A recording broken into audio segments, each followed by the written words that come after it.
Hello friends, आज हम इस वीडियो में एग्ज़ाम की दृष्टि से वेरी इम्पोर्टेंट टॉपिक विटामिन के बारे में अध्ययन करेंगे कि विटामिन क्या है, ये कितने प्रकार के होते हैं व इनकी कमी से कौन कौन से रोग होते हैं। तो सबसे पहले बात करते हैं विटामिन की। जो विटामिन है वो दो शब्दों से मिलकर बना हुआ है। पहला शब्द है वीटा। क्या है? वीटा। और सेकंड शब्द है एमीन। क्या है? एमीन। वीटा जो शब्द है उसका अर्थ होता है जीवन, और जो एमीन होता है तो हमारे शरीर में पाया जाने वाला एक यौगिक है। क्या है? एक यौगिक। अब बात करते हैं जो विटामिन है इसकी खोज किसने की, यानी जो विटामिन की जो खोज है वो किसने की। तो विटामिन की खोज करने वाले जो वैज्ञानिक थे उनका नाम है कैसिमिर फंक। क्या नाम है? कैसिमिर फंक, जिसे सी फंक के नाम से भी जाना जाता है। ठीक है फ्रेंड, जिसे सी फंक के नाम से भी जाना जाता है। उन्होंने 1912 में विटामिन की खोज की और विटामिन का नामकरण किया। तो ध्यान रखना आपको, विटामिन की खोज और विटामिन का जो नामकरण है वो एक ही वैज्ञानिक कैसिमिर फंक ने 1912 के अंदर किया था। आपको एक बात और ध्यान रखनी है कि विटामिन का जनक, अगर एग्जाम में क्वेश्चन आता है कि विटामिन का जनक किसे कहा जाता है, तो उसका सीधा सा आंसर होगा कैसिमिर फंक, यानी फादर ऑफ विटामिन कैसिमिर फंक को कहा जाता है। किसको कहा जाता है? कैसिमिर फंक को। अब बात करते हैं कि जो विटामिन है वो हमारे शरीर में क्या क्या कार्य करता है, यानी हमारे शरीर के अंदर विटामिन से कौन कौन से कार्य किए जाते हैं विटामिन के द्वारा।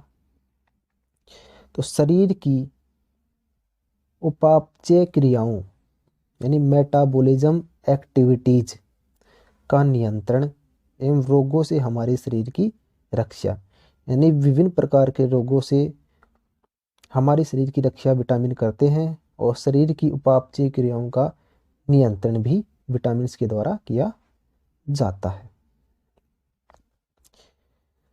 उसके बाद जब एग्जाम में कोई क्वेश्चन आता है तो उसमें पूछा जाता है कि विटामिन से हमें ऊर्जा मिलती है कि नहीं मिलती। तो आपको बिल्कुल ये ध्यान रखना है कि हमें कोई भी ऊर्जा नहीं मिलती। क्या नहीं मिलती? कोई भी ऊर्जा नहीं मिलती, शून्य शून्य ऊर्जा मिलती है। उसके बाद बात करते हैं कि विटामिन को हमारे शरीर में कितनी आवश्यकता होती है, ज़्यादा होती है या कम होती है।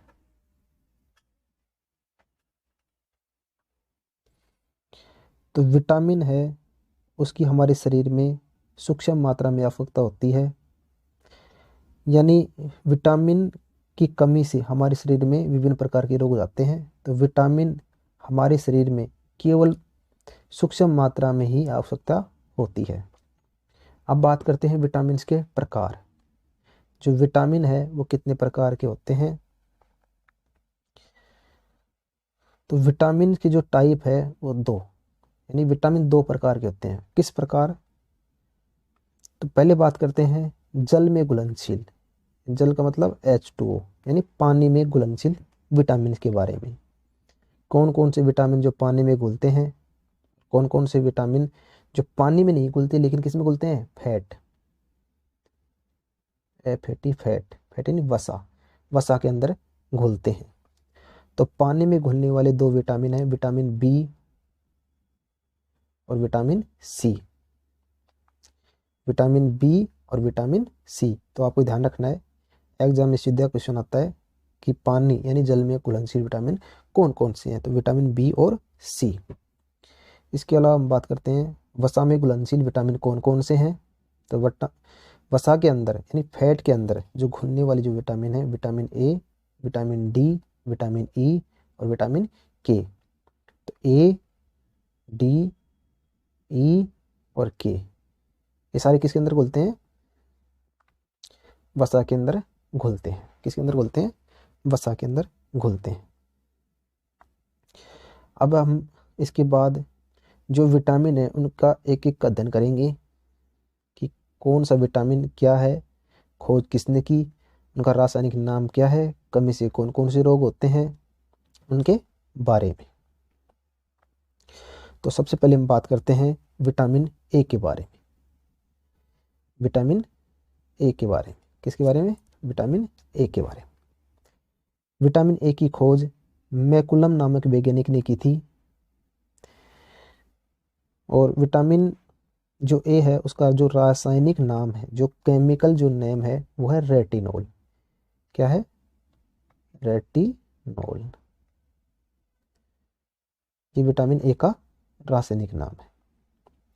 जब हमारे शरीर में यानी मानव शरीर में जब विटामिन ए की कमी हो जाती है तो जो होने वाला जो रोग है उसे कहते हैं रतुंधी रोग। क्या कहते हैं? रतुंधी रोग। रतुंधी जो बीमारी होती है, जो रोग होता है, उसे इंग्लिश में कहते हैं नाइट ब्लाइंडनेस। नाइट का मतलब रात में, ब्लाइंडनेस का मतलब दिखाई नहीं देता है। ये रात में आंखों से बिल्कुल भी दिखाई नहीं देता है। तो सीधी सीधी बात है, जो विटामिन ए है वो किससे संबंधित है? आंखों से। किससे संबंधित है? आई से। आईज, जो हमारी आंखें होती हैं, आंखों से संबंधित विटामिन कौन सा है? Vitamin A. रतुंधी रोग में होता क्या है, जैसे ही थोड़ा अंधेरा होने वाला होता है, अंधेरा हो जाता है, तो हमें बिल्कुल भी दिखना बंद हो जाता है, यानी बिल्कुल भी दिखाई नहीं देता। इसके अलावा सेकंड जो रोग है जो विटामिन ए की कमी से होता है वो है जीरो फतेलमिया। क्या है? जीरो फतेलमिया। अब इस बीमारी में होता है क्या है? जीरो फतेलमिया बीमारी में होता ये है कि जो हमारे आंखों के अंदर जो आंसू आते हैं, यानी जो पानी होता है हमारे आंखों का, जो पानी वो सूख जाता है। और जब आंखों का जब पानी सूख जाएगा तो जो हमारी आंखों की जो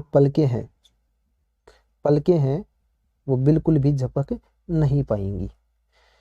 तो आप समझ गए होंगे कि विटामिन ए किससे संबंधित है? आंखों से।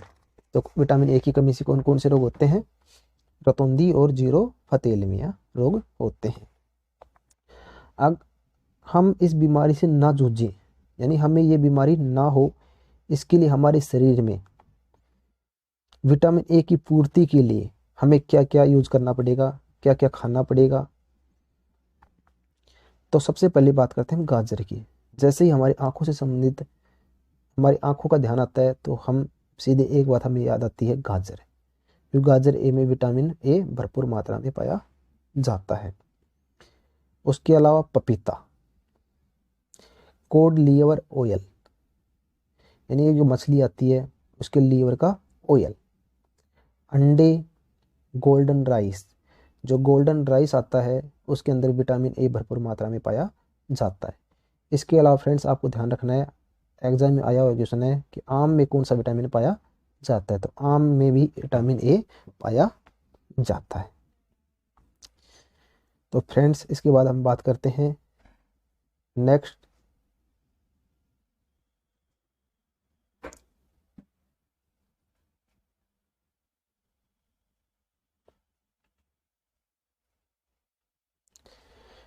इसके बाद हम बात करते हैं कि जो विटामिन ए है उससे संबंधित इम्पोर्टेंट फैक्ट्स क्या हैं जो एग्जाम में बार बार पूछे जाते हैं। सबसे पहले विटामिन ए मानव शरीर में जो हमारा जो लीवर होता है, लीवर फ्रेंड्स, जो हमारा क्या होता है? लीवर होता है, उस लीवर के अंदर सॉरी लीवर के अंदर स्टोर होता है। तो एग्जाम में सीधा ही क्वेश्चन आता है कि मानव शरीर में विटामिन ए का स्टोर कहाँ पे होता है? तो लीवर। लीवर को हम हिंदी में बोलते हैं यकृत। क्या बोलते हैं फ्रेंड? यकृत। तो ये पहला फैक्ट हो गया। सेकंड फैक्ट की बात करते हैं कि विटामिन जो ए है उसे एंटी इन्फेक्शन विटामिन कहते हैं। क्या बोलते हैं? Anti infection vitamin.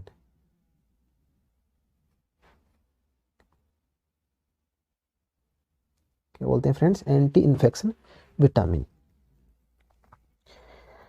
Anti infection vitamin, इसका अर्थ ही होता है कि संक्रमण रोकने में ये मदद करने वाला विटामिन है। यानी हमारे शरीर में किसी भी प्रकार का संक्रमण ये विटामिन नहीं होने देता है। इसके अलावा विटामिन ए को रोग प्रतिरोधक विटामिन भी कहते हैं। इसके अलावा एग्जाम में आया हुआ क्वेश्चन है कि विटामिन ए को एंटी कैंसर विटामिन भी कहते हैं। तो आपको ये ध्यान रखना है कि एंटी कैंसर विटामिन किसे कहा जाता है? विटामिन ए को कहा जाता है। तो विटामिन ए से संबंधित जितने भी महत्वपूर्ण फैक्ट थे उनके बारे में हमने अध्ययन कर लिया है। अब बात करते हैं हम विटामिन डी के बारे में। ठीक है फ्रेंड्स, तो विटामिन जो डी होता है, जैसे ही हमें विटामिन डी याद आता है तो हमें हड्डियों के बारे में ध्यान आता है। विटामिन डी की खोज हॉपकिंस नामक वैज्ञानिक ने की थी। किसने की थी?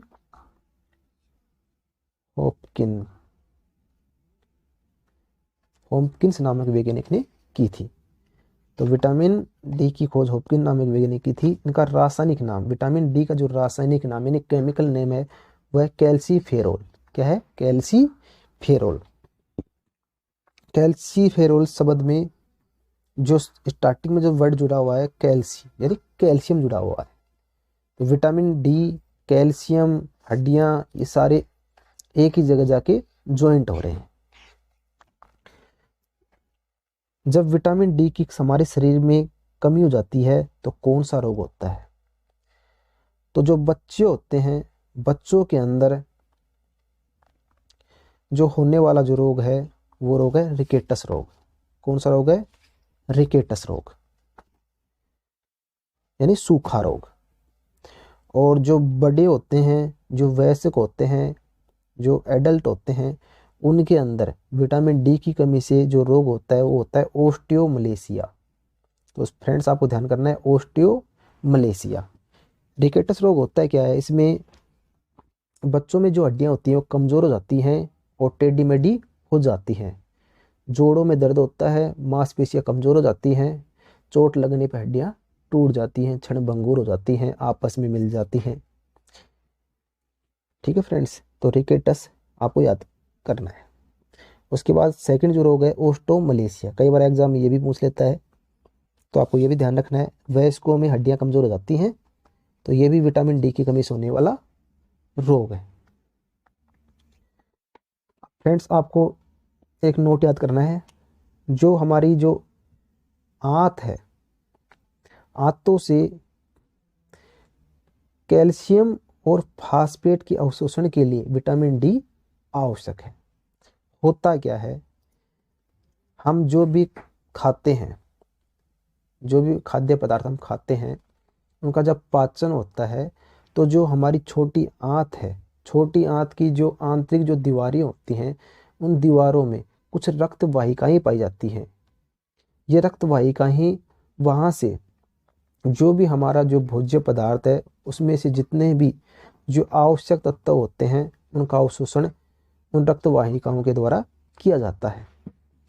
अगर शरीर में विटामिन डी की कमी हो जाएगी तो आंतों के द्वारा कैल्शियम और फास्फोरेट का अवशोषण नहीं होगा, और जब हमारे शरीर में विटामिन डी की कमी हो गई, कैल्शियम और फास्फेट का अवशोषण नहीं हो रहा, तो हमारी हड्डियां क्या हो जाएंगी? कमज़ोर हो जाएंगी। दांत क्या हो जाएंगे? कमज़ोर हो जाएंगे। तो इस प्रकार विटामिन डी हड्डियों से संबंधित है। अब बात करते हैं कि विटामिन डी हमें कहाँ से मिलेगा, स्रोत क्या है। तो सबसे पहले बात करते हैं, विटामिन डी हमें सूर्य के प्रकाश से मिलता है। यानी विटामिन डी हमारे शरीर के अंदर प्रेजेंट रहता है, लेकिन सूर्य के प्रकाश की उपस्थिति में विटामिन डी क्या हो जाता है? बनना स्टार्ट हो जाता है। इसके अलावा दूध से हमें कैल्शियम मिलता है, तो विटामिन डी दूध से, कोड लीवर ऑयल, मछली के तेल से, अंडे और मशरूम, इन सब से हमें विटामिन डी मिलता है। एक इम्पोर्टेंट फैक्ट है विटामिन डी के बारे में, एग्जाम में काफ़ी बार पूछा हुआ क्वेश्चन है, जो विटामिन डी है उसको हार्मोन भी कहा जाता है। क्या कहा जाता है? हार्मोन कहा जाता है। तो आपको सीधा ध्यान रखना है कि ऐसा कौन सा विटामिन है जिसे हार्मोन कहा जाता है, तो विटामिन डी को हार्मोन कहा जाता है। तो फ्रेंड्स, अभी हमने विटामिन ए के बारे में और डी के बारे में जान लिया है। अब बाकी जो विटामिन बच गए